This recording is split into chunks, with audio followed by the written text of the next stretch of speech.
Vamos embora em Mano a Mano na área, aquele programinha que você gosta porque o pau quebra, afinal de contas teremos clássico pela frente, Corinthians e São Paulo. Roda a vinheta.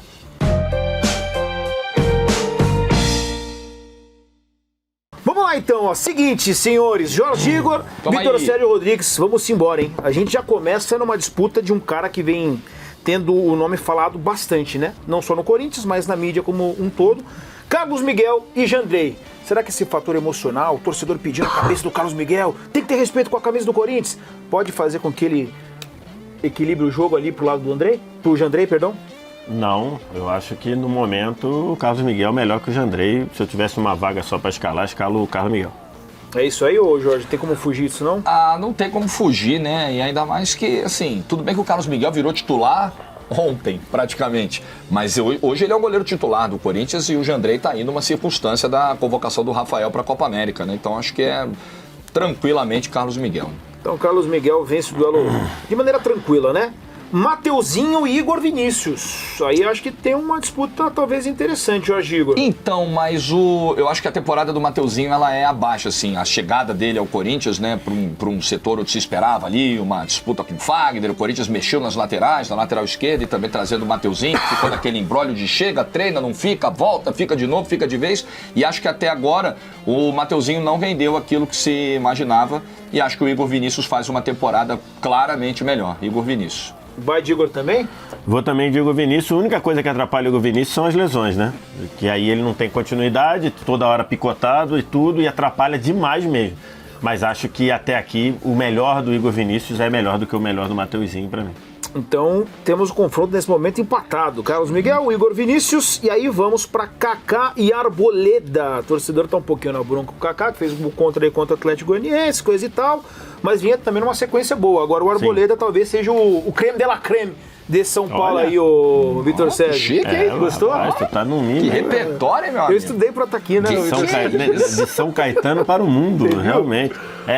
Mas acho que aí é poupa tempo, né? E não tem nada a ver com gol contra. Gol contra é uma fatalidade ali e tudo, mas o Arboleda vem num nível muito bom, inclusive segurando a onda dos companheiros de zaga dele. Né, tá toda a roda aí, uma hora é Alan Franco, foi o Beraldo, aí foi embora, aí entrou o Diego Costa, saiu e tudo.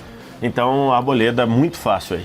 É isso aí, ô Jorgito? Ah, Arboleda muito fácil. É praticamente aí um poupa-tempo. Aliás, acho que vai dar próximo disso também no duelo seguinte aí. Acho que pode ser. Vai levar a zaga do São Paulo aí. Dá pra colocar a Arboleda aí como um dos melhores zagueiros do Brasil? Ou se não o melhor? No ou não? momento, um dos melhores, primeira prateleira. Top 5, acho certo. que tranquilo. Top 3 ou top 5. Top 5, certo. Tranquilo. Tá bem servido o São Paulo. E superando, assim, tudo que ele já passou no São Paulo, todo o momento de desconfiança, momento de baixa, momento de crise com a torcida, as aprontadas que ele dava, falta de título e tal, assim, hoje é o cara que deu uma volta por cima e tá num nível bem legal. E aí a gente tem no próximo duelo Caetano e Alan Franco. O Caetano, Vés, que surgiu muito bem ali no momento que o Corinthians ficou desfalcado defensivamente, aí depois foi perdendo um pouquinho da disputa ali como titular, enfim. E o Alan Franco que talvez na contramão, tava mais afastado e agora vem numa crescente. O Alan Franco no ano passado e desde que ele chegou sempre mostrou muita irregularidade, mas acho que agora, depois que ele entrou no lugar do time do Diego Costa lá, acho que ele vem jogando bem. O Caetano mostrou coisas boas, mostrou alguma irregularidade também no ano passado, mas está há algum tempo sem jogar, então vou de Alan Franco. É isso aí, Jorge. Veio jogando, se firmou. O São Paulo perde pouco com o Alan Franco em campo, né? Chegou a manter aí uma invencibilidade razoável aí em campo pelo São Paulo. E o Alan Franco, acho que a dupla de zaga do São Paulo ganha com alguma tranquilidade o duelo aqui. Vamos lá então para a lateral esquerda, aí temos Hugo e o Wellington. Jorge Igor, o Hugo é um nome aí que o torcedor do Corinthians de fato tem batido bastante. Nós estamos gravando o programa logo depois do pênalti que ele cometeu contra o Atlético Goianiense, né? Assim, uma jogada, a bola dele na linha de fundo, ele vai dar um toquinho a mais e sai aquele desastre que saiu pro Corinthians. Desespero do craque Neto, que ficou maluco. Ficou pistola, né? Ficou pistola, eu vi o vídeo. Ficou louco o craque Neto e com toda a razão.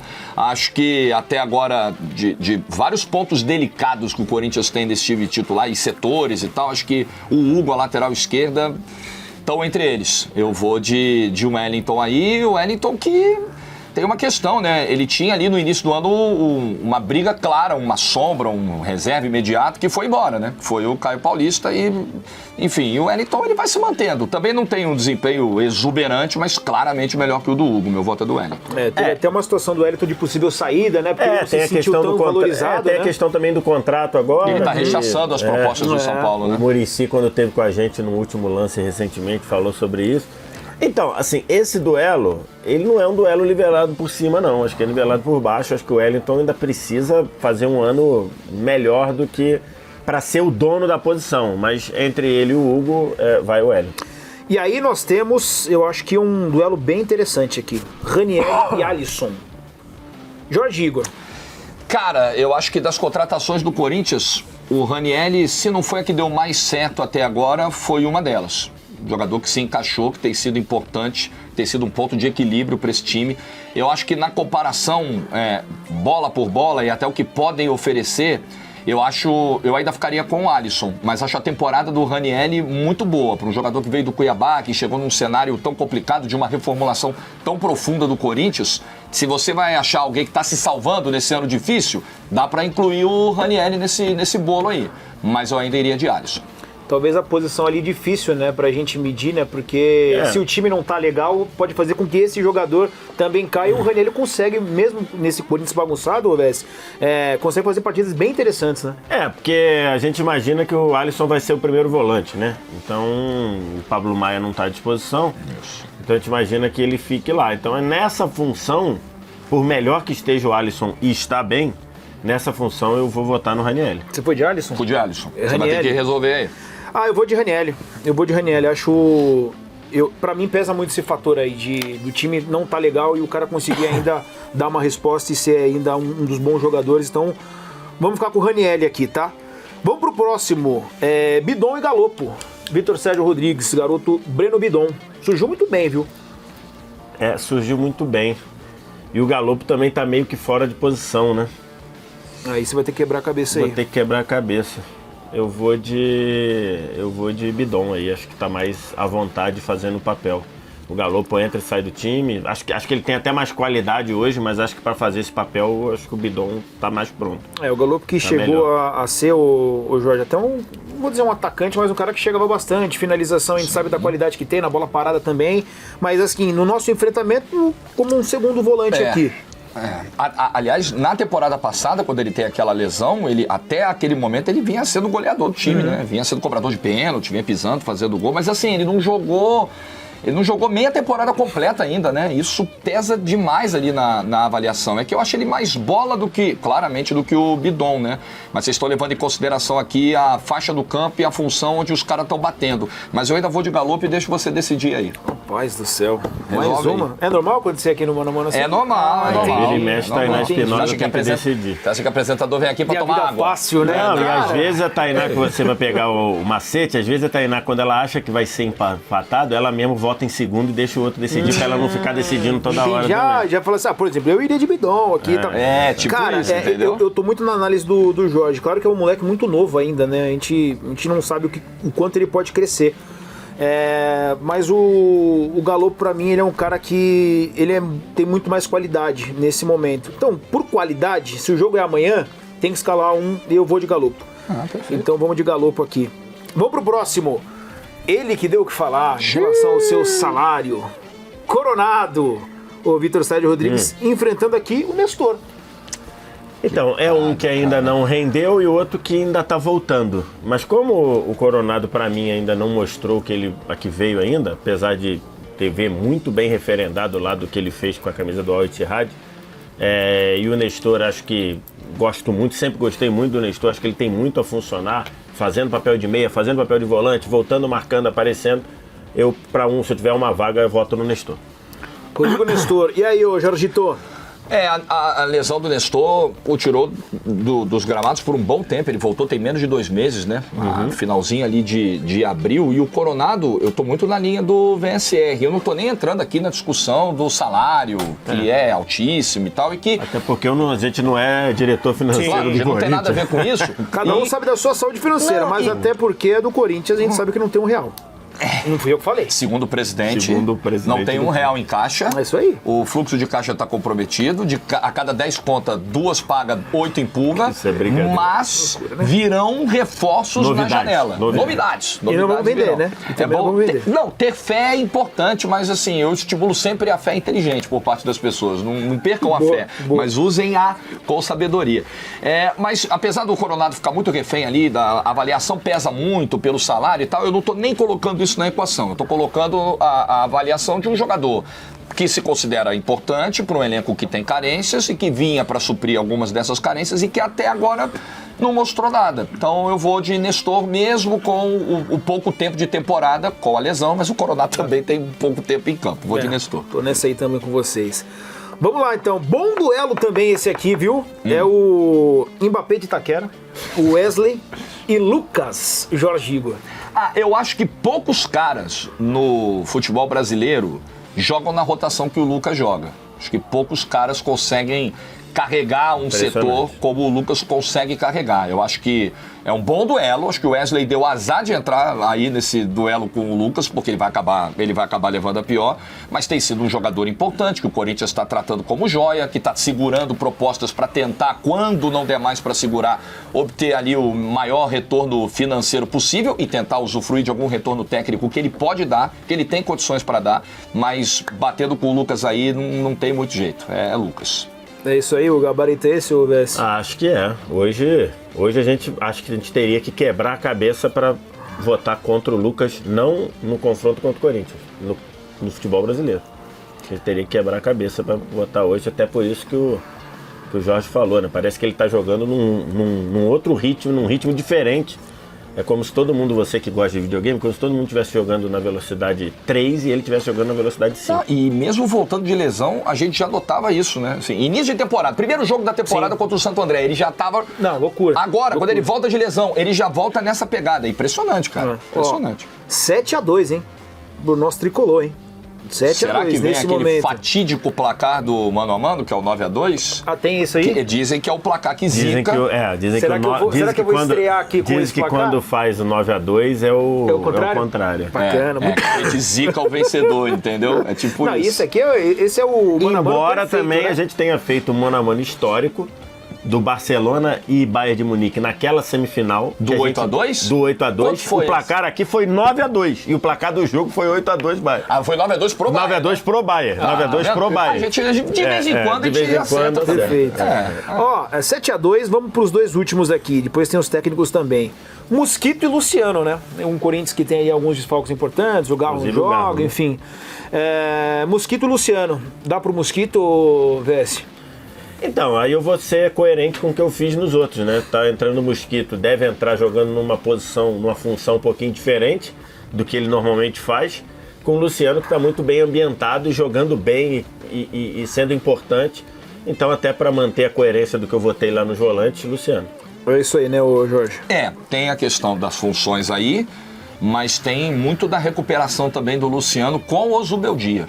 Luciano vinha fazendo um início de ano complicado, um jogador tenso, um jogador nervoso, errático em campo, e a produção do São Paulo como um todo cresce com a chegada do Zubeldia, especialmente a do Luciano. Atravessa um momento muito legal e é o meu voto aqui também. Essa relação com o Luciano até é curiosa, né? Porque ele deu uma entrevista, confesso que não lembro pra quem foi, e ele falou, eu olhei todos os gols do Luciano pra ver onde que ele se sente mais à vontade.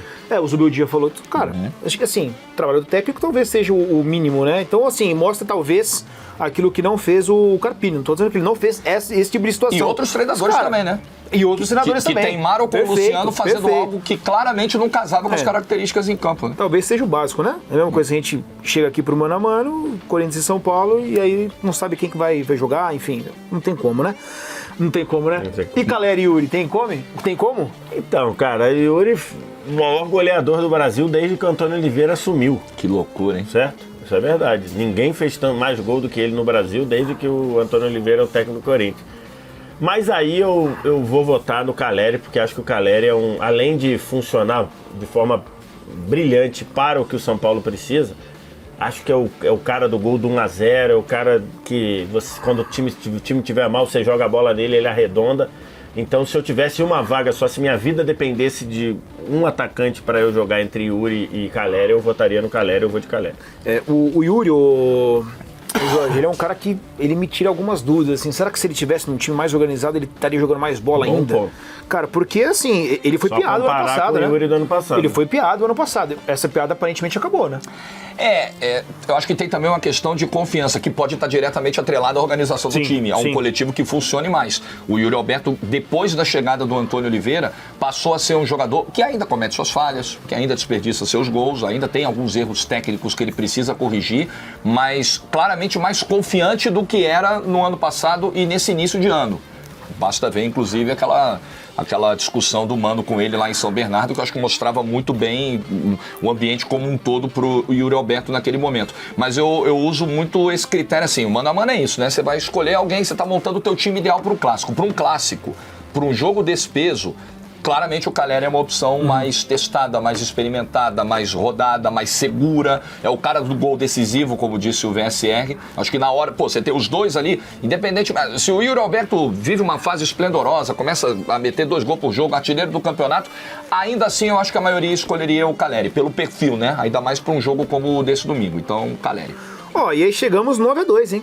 Chegamos 9-2 dentro das 4 linhas, aí fora das 4 linhas a gente tem um confronto do Zubeldia Alegria, como você já destacou no início do trabalho dele, o Jorge Igor, e o Antônio Oliveira, que começa muito bem no Corinthians, dá uma resposta, inclusive o torcedor ali num primeiro momento, eu não vou dizer se ilude, né, mas o torcedor vê talvez uma luz legal ali no fim do túnel, num momento conturbado, mas que agora já começa mais uma vez a ser questionado, ter que questionar o seu trabalho, né? Porque o time tomou 4, 5 cocos seguidos no Paulista com o Mano. Aí ele chega, tem aquela vitória contra a Portuguesa que é sofrida, mas era importante. Ele chega naquele momento primeiro para ganhar, depois para fazer o time jogar futebol. O time acabou não avançando no Paulista, ele teve um tempo aí para fazer essa equipe assimilar uma maneira de jogar. A campanha na Sul-Americana é boa, mas a gente tem que levar em consideração a fragilidade do grupo.